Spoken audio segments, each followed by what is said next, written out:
This is the Rebel Call channel. Welcome to today's show.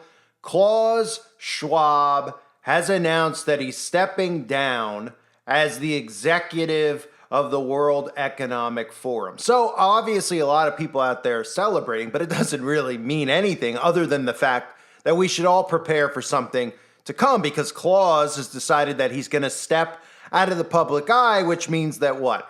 Klaus is heading underground. He's no longer going to show his face out in public. But it doesn't mean that the New World Order's plans have been stopped, nor does it mean that the World Economic Forum is going to suddenly collapse as we all would like it to do. That would take the civilians rising up and taking down this rogue group of unelected billionaires who continue to play with our minds through mind control, through fake news, through propaganda every single day, and then continue to dictate our lives and try to get certain things inside of our bodies. The civilians should be the ones rising up to take it down.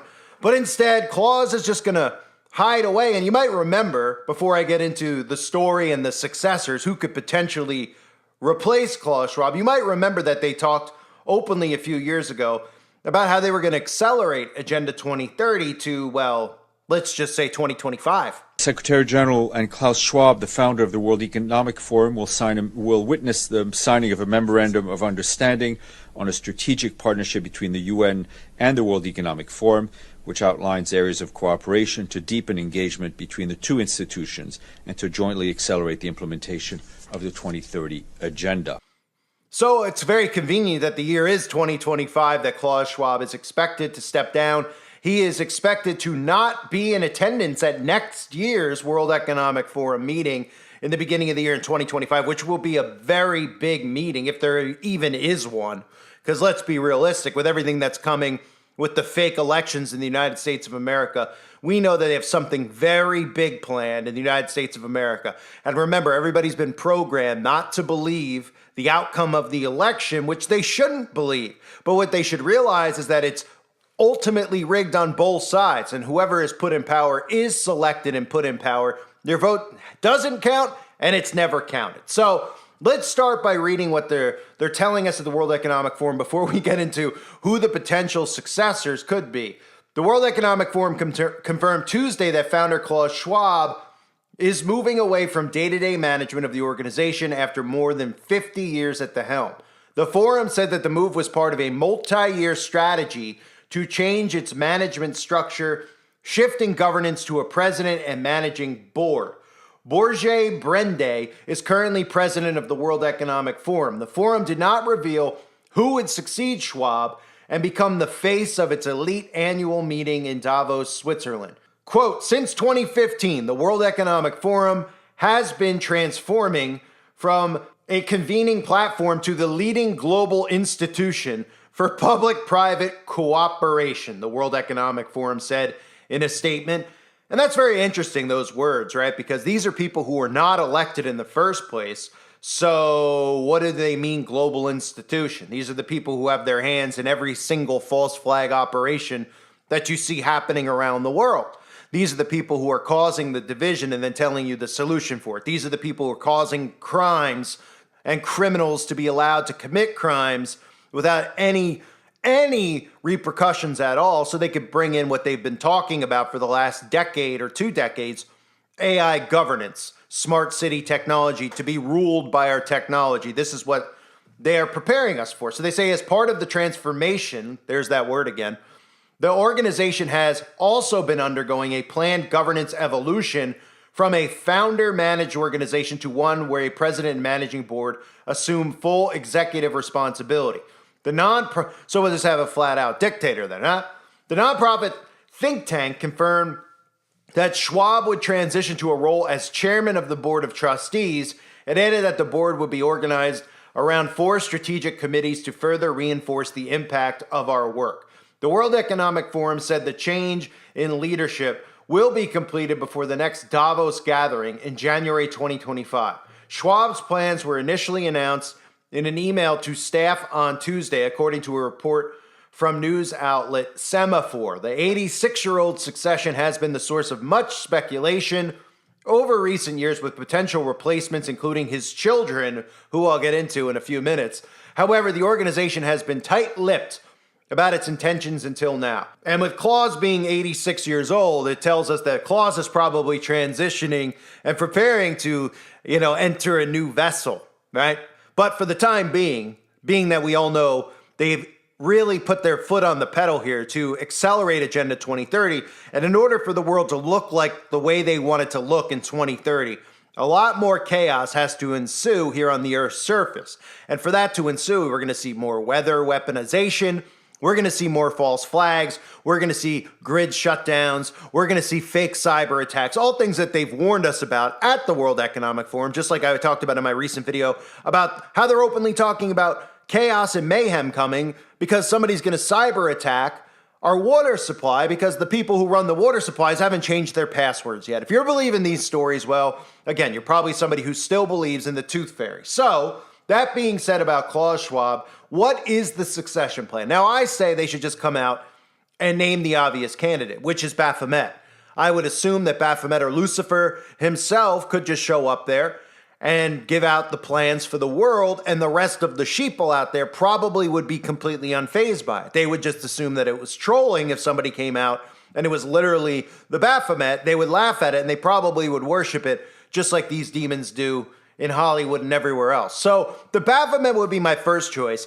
Then there's other obvious candidates, maybe even the Human Dragon. For those of you who are old subscribers, you may remember me and the Human Dragon going at it a little bit. That's right, the Human Dragon even reached out to me back in the day, but now nobody can find me, so not a big deal. But the Human Dragon makes a perfect candidate. I mean, I could see people getting behind the Human Dragon. It's got more rights than we do, right? I mean, it makes perfect sense. We got paddy wagons, but we got white padded rooms, and this is running amok. Not only running amok, but being promoted in the mainstream media, right? Or if we're just looking at the way that our society is going, we could have Kayla Lemieux here, who is the teacher with the size Z breasts, teaching children. Of course, this is a grown man who's got gigantic basketballs in its chest, but, you can't question that because it's hate speech, right? That would be a good candidate. Or why don't we just have John Bobbitt? Has anybody seen John Bobbitt lately? I mean, John Bobbitt went from being somebody that everybody talked about saying, wow, the worst thing in the world that's ever happened to a man happened to John Bobbitt. His wife chopped off his ding-dong and threw it out a car window in the middle of the night. I mean, could it get any worse? Well, flash 20 years later, flash forward, people are actually willingly John Bobbittizing themselves. So John Bobbitt would fit right in with today's world since everybody, I guess, is paying homage to John Bobbitt by castrating themselves. Or maybe, if we're talking about psychopaths, maybe we could just dig up the corpse of John Wayne Gacy, right? The killer clown. I mean, of course, John Wayne Gacy wasn't alone in his crimes that were committed, the Freemason John Wayne Gacy. But John Wayne Gacy would make a great candidate if he was alive today. He could actually go on stage dressed in his costume, and it would fit right in with today's world, right?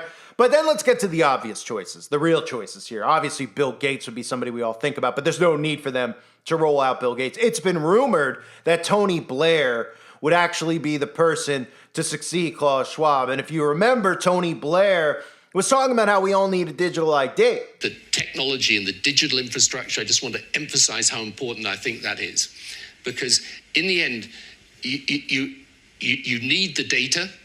You need to know who's been vaccinated and who hasn't been. Some of the vaccines that will come on down the line will be multiple.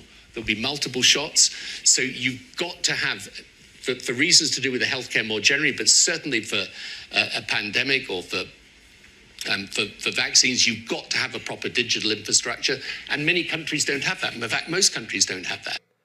Tony was talking about how that convenient outbreak was a very important thing for us so that we could all get digital identities so that we could track and monitor people and find out who has something and who doesn't. That way they can figure out, of course, not who's transmitting diseases to people, but who is not hooked up to the internet, I should say, right? Who doesn't have nanotech going on inside their body, because it's important for them to know, because if you're not a part of the system, well, they'll probably just send hitmen after you eventually at this point, right? So Tony Blair is an obvious candidate, but the most obvious seems to be Klaus Schwab's children. And that specifically to me, I think it would be Nicole Schwab, the so-called wink wink daughter of Klaus Schwab. Now, Nicole has her face involved in every single globalist agenda that we see today. She's a massive climate activist. And of course, she's very big into gender equality because, of course, women are so suppressed in today's world. And that's just done by design psychologically to make women feel suppressed so that they could then tell women to listen to what they're saying, and then they empower them with New World Order propaganda. Again, using and manipulating women. That is what the global government is doing. And of course, people of color as well. They're targeting them. These are the real sexists and racists in our society. Look no further than the World Economic Forum. So this is a clip from Nicole Schwab, the daughter of Klaus, if you haven't heard about how the outbreak how it was a great thing. Because then, people had a sense of urgency and we could, continue to accelerate towards the Great Reset. And of course, she's really referencing the climate crisis, which she has her hand in, so that they could use those same types of lockdowns involved with the climate, because that's the ultimate plan for anyone out there that doesn't understand what's going on. Here's Nicole Schwab. This crisis has shown us that, first of all, things can shift very rapidly when we put our minds to it and when we feel the immediate emergency to our livelihoods. And second, that clearly the system, you mentioned it earlier, that we had before is not sustainable. So I see it as a tremendous opportunity to really to have this great reset and to use this huge flows of money, to use the increased levers that policymakers have today in a way that was not possible before, to create a change that is not incremental, but that we can look back and we can say this is the moment where we really started to position, nature at the core of the economy. So again, it's important for them to pick people like Nicole Schwab because it's not that they believe in equity. They like to put people that you can't question in these positions of power. So you put somebody who's gay, right? Or you put somebody who's trans, or you put a woman in a position of power, or someone of color. And of course, this is how this globalist design is working. If you question those people, a person of color, if you question a woman who's in power, you question a gay person in power, you're either homophobic, transphobic, racist, or sexist. So you're not allowed to actually question the things that are coming out of their mouths. That's part of the blueprint of this new world order that we're seeing, right? We're all trying to question the motives of a lot of these things that people just come out and automatically call you all these terms. They've been trained to do it. Well, you're just saying it because that person's black. Oh, you're just saying it because, Mayor Adams in New York's a perfect example. You can't question Mayor Adams. Mayor Adams is literally, continuing to burn down New York City, allowing criminals to run amok, putting in all types of security measures that should be illegal without citizens, any of the civilians complying to it or, approving them to be allowed to use facial recognition, etc. Doesn't matter, right? Of course, he was just honored by the Freemasons in New York City, but since he's black, you can't really question him. And this isn't about skin color. This is what they're doing by design to keep us divided amongst each other. It doesn't matter what the skin color or the gender or the sexual preference is. A demon's a demon. And these are demons, literally, demons manifest in human flesh who are ruling and controlling our society and have power that was never voted in. Not that any of these people in power were actually voted in, but that's what's going on, right? So I wouldn't be surprised if Nicole Schwab, that would be my guess, that Nicole Schwab would be the face of it. Some people and people on the website have been talking about Tony Blair potentially being the person that is chosen. That wouldn't surprise me either. But they don't really even need to put somebody like Bill Gates. It doesn't matter who the face. If they put Bill Gates, it wouldn't, I think then you'd really have potentially an uprising. But I don't think Bill would waste his time being the face of it because he's already the face of, the pits of hell itself, right? So they don't really need to roll Bill Gates out. So Klaus Schwab finally is stepping aside, but it doesn't mean anything. It doesn't really matter because he'll be on the board of trustees. It just means that he won't be the face of this. It's the same when these people fake their deaths. All it means is that we don't have to see their repulsive face in public anymore.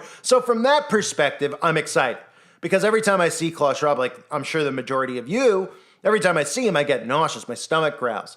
I feel my blood boil a little bit, right? I'm sure you all can relate to that. So now we won't have to see him. That's what it means. They aren't going to roll him out. We're not going to have to see him shake hands with the likes of Donald Trump or Joe Biden, but we'll see somebody else do that. Klaus will be behind the scenes in a cave somewhere, still giving orders because he's still going to be in charge, and that's really how this works anyway.